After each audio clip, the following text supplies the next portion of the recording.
పొద్దున్న లేచిన తర్వాత వెంటనే ఛాయ్ తాగకపోతే ఆ డే అంతా ఏదో కోల్పోయినట్టు ఉంటుంది. ఫ్లిప్కార్ట్, అమెజాన్ ఇవి ఉన్నాయి కదా ఈ కామర్స్ సైట్. ఇక్కడ తేము అని ఉంటుంది, దాని నుంచి కొన్ని ఆర్డర్ పెట్టుకున్నాం. అది ఇప్పుడే డెలివరీ అయింది. చూద్దాం ఫస్ట్ ఎన్ని ఐటమ్స్. 2, 3, 4, 5. ఇక్కడ ఏంటంటే అసలు తొందర రావు డెలివరీ. మనం ఆర్డర్ పెట్టిన తర్వాత 10 to 15 days మధ్యలో వస్తాయి. ఎందుకంటే అన్ని చైనా నుంచి రావాల్సిందే. చూద్దాం ఒక్కొక్కటి ఏమేమి ఉన్నాయో.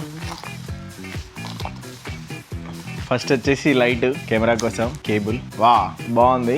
సెకండ్ ఇది అన్నట్టు €1 to €2 ఇంతకన్నా better quality nail cutters. Clip ఇది చూపిస్తా, ఇట్లా వాల్ కి పెట్టుకోవచ్చు. ఇది లాస్ట్ ఇది కూడా కెమెరా కోసమే. మళ్ళీ ఇట్లా కెమెరాని ఇట్లా పెట్టుకొని క్లోజ్ చేసుకోనికి, ఎందుకంటే లెన్స్ డ్యామేజ్ అవుతున్నాయి. ఇవన్నిటికి కలిసి €30 అయినాయి. Follow for more videos.